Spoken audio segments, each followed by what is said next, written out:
नमस्कार मित्रों, आप देख रहे हैं स्वयं क्लासेज और मैं हूं धर्मेंद्र भार्गव। आज आपको हम बताने जा रहे हैं महाराणा उदय सिंह के बारे में और ये विस्तृत चर्चा करेंगे।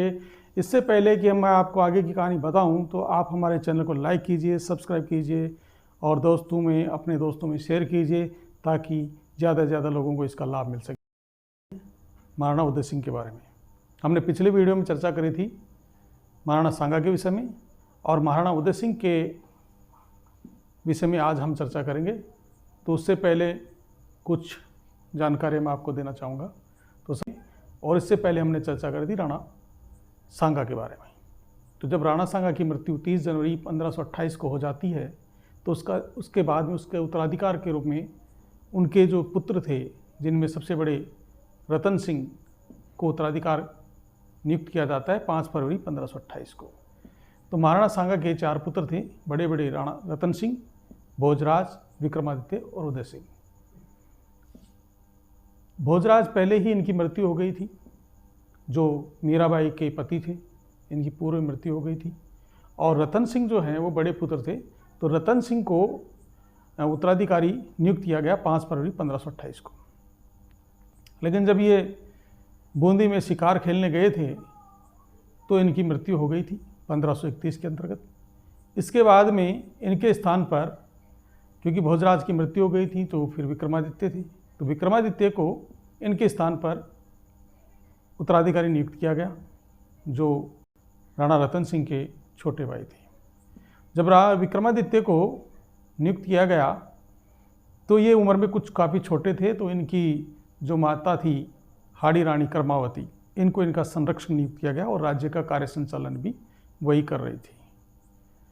तो इसी के दौरान 1533 में गुजरात का शासक था महमूद शाह, उसने चित्तौड़ पर आक्रमण कर दिया। चित्तौड़ पर आक्रमण किया तो हाड़ी रानी कर्मावती ने बहादुर शाह से संधि कर ली और रणथंभौर का दुर्ग उसे दे दिया संधि के दौरान। लेकिन 1 साल बाद में फिर से महमूद शाह, गुजरात का जो शासक था, वो आक्रमण करता है 1534 में। और इस आक्रमण के दौरान हाड़ी रानी कर्माबाई राखी बांधती है हुमायूं को, जो दिल्ली का बादशाह था।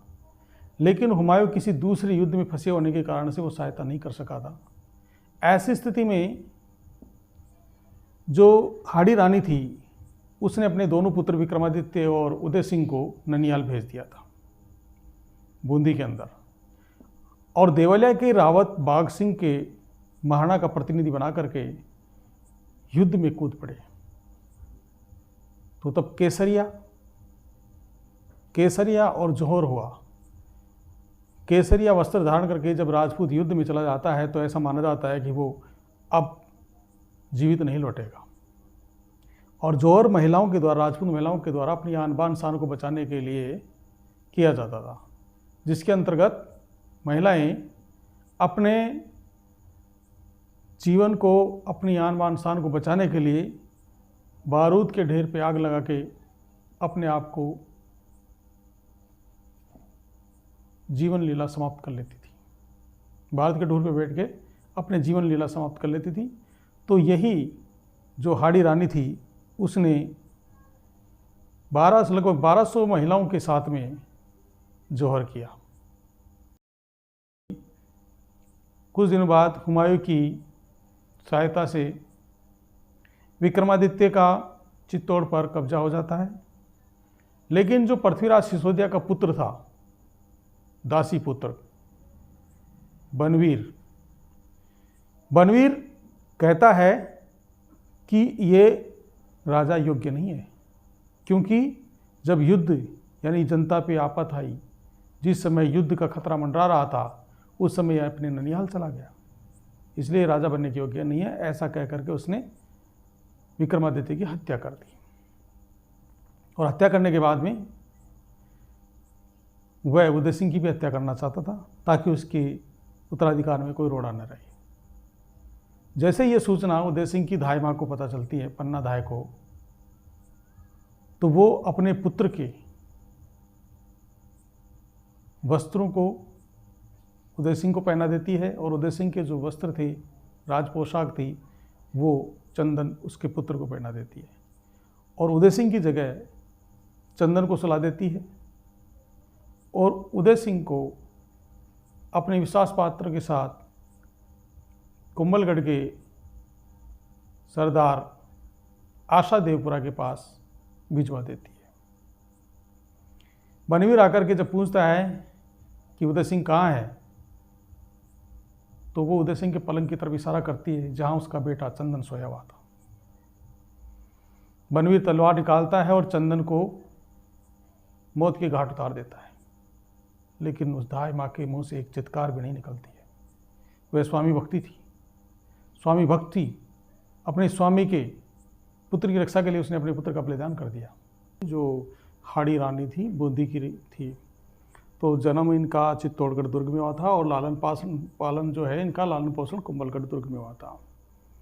क्या होता है कि 1537 में कुंभलगढ़ में जो वहाँ के सरदार थे उन्होंने उदय सिंह का राज्याभिषेक कर दिया था।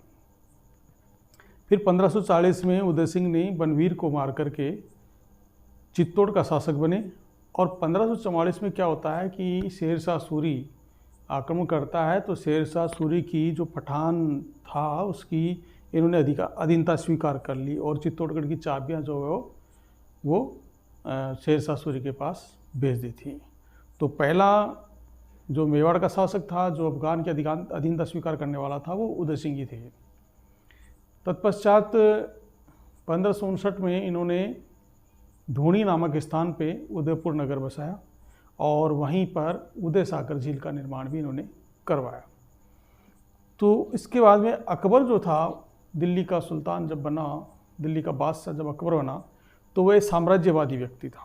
वह अपने साम्राज्य का विस्तार करना चाहता था, इसलिए वह लगभग 1562 में जियारत करने के लिए अजमेर दरगाह पर आना चाहता था। तो वहाँ दिल्ली से वह प्रारंभ करता अपनी यात्रा और उसी दौरान वो यात्रा के दौरान जयपुर के निकट सांगानेर के पास पहुंचता है। तभी वहाँ पर एक मजनू खां चंगताई है, उसकी मदद से आमेर के शासक जो थे भारमल, उन्होंने अकबर की अधीनता स्वीकार कर ली थी। अकबर की अधीनता जब उन्होंने स्वीकार कर ली तो उसके बाद में वो उनके साथ गए और उन्होंने वहाँ जियारत की। जियारत करने के बाद में नागौर के शासक थे जयमल राठौड़, उनको पराजित किया और उनको पराजित करने के बाद में हटाकर नागौर को अपने कब्जे में ले लिया। तो जयमल जो राठौड़ थे वो उदय सिंह की शरण में चले गए और जब उदय सिंह की शरण में चले गए तो वहाँ अकबर ने 1567 के अंदर उदय सिंह को एक संदेश भेजा जिसमें कहा गया कि तुम हमारी अधीनता स्वीकार कर लो, अन्यथा युद्ध के लिए तैयार हो जाओ। तो महाराणा उदय सिंह ने अधीनता स्वीकार करने से मना कर दिया और वे इसी बात को लेकर के अकबर ने 1567 में चित्तौड़ पर आक्रमण कर दिया। तो महाराणा उदय सिंह चित्तौड़ की जो बागडोर है वो जयमल मेड़तिया या जयमल राठौड़ और फत्ता सिसोदिया को सौंप करके चले जाते हैं। दोनों वहाँ रहते हैं। अकबर ने चारों तरफ घेरा डाल रखा था और अकबर जो है जब उसका कोई योग नहीं बैठा जीतने का तो उसने दीवारें तोड़ना शुरू करवा दिया। बारूद भर करके रोज़ खुदाई करते और सुरंगें बनाते, उनमें बारूद भरते और विस्फोट से उड़ा देते। लेकिन दिन को वो तोड़ते, रात को फिर से दीवारें बन जाती। तो एक दिन जयमल मेड़तिया जो है उन दीवारों का निरीक्षण कर रहे थे, तभी अकबर ने बाहर कि इस किले में क्या हो रहा है, इसके लिए एक बहुत ऊंचा चबूतरा बनाया और उस पर चढ़ कर के वो उनको देख रहे थे। तो देखते देखते अकबर के पास में एक संग्राम नामक बंदूक थी, उस बंदूक से उसने जयमल मेड़तिया के पैर पे गोली मार दी और पैर पे गोली मारने से वो नीचे गिर गए और नीचे गिरने से किले में अफरा तफरी मच गई। अंत में उनके पास में जो भी सामग्री थी वो ख़त्म होने वाली थी, तो उन्हें युद्ध करना ही अनिवार्य समझा कि अब युद्ध करना ही पड़ेगा। तो पहला साका जो हुआ था, उसके बाद दूसरा साका हाड़ी रानी कर्मावती के द्वारा और जौहर, और तीसरा जो जौहर है और चित्तौड़गढ़ का जो अंतिम जौहर है वो अब होने जा रहा है। जब चित्तौड़ का कार्यभार जयमल मेड़तिया और फत्ता सिसोदिया को उदय सिंह सौंप करके गोकुंदा चले जाते हैं। तो जयमल पत्था और जयमल मेड़तिया और पत्ता सिसोदिया दोनों ही युद्ध लड़ते हुए 23 फरवरी 1567 को मारे जाते हैं।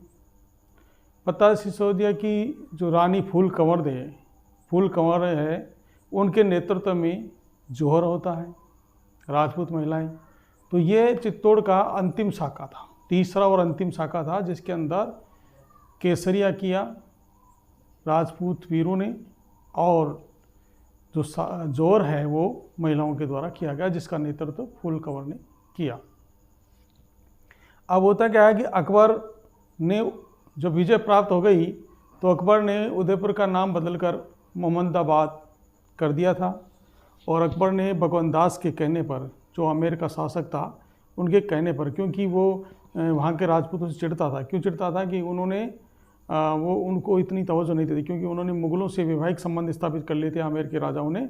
इस वजह से वो उनको शुद्ध राजपूत नहीं मानते थे, ऐसा उनका मानना था।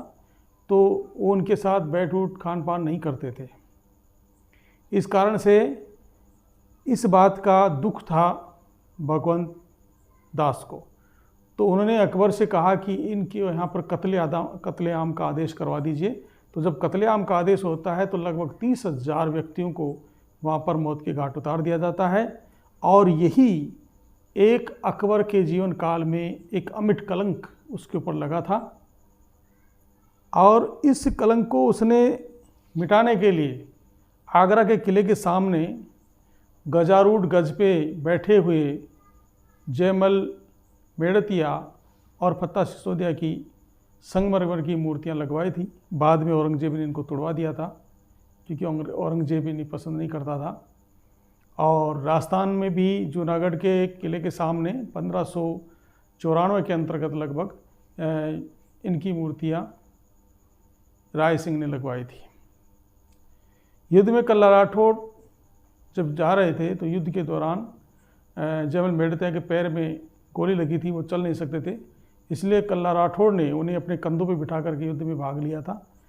तो उन ऊपर से जयमल मेड़तिया लड़ रहे थे और नीचे से कल्ला राठौड़ लड़ रहे थे। तो दोनों के युद्ध करने में 4 हाथ दिखाई दे रहे थे, और इसी कारण से इन्हें कल्ला राठौड़ जी को 4 हाथों का देवता के रूप में माना जाता है, और इनकी छतरी चित्तौड़गढ़ के किले में बनी हुई है। इसी दौरान 28 फरवरी 1572 में उदय सिंह की मृत्यु हो जाती है, और उनकी छतरी जो है गोकुंदा बनी हुई है। तो उदय सिंह का इस प्रकार से जीवन काल रहा। अब आने वाले वीडियो में हम इनके पुत्र महाराणा प्रताप की शौर्य गाथा और वीरता को हम देखेंगे। दोस्तों, अगर आपको हमारा यह चैनल, हमारा यह प्रयास अगर अच्छा लगता है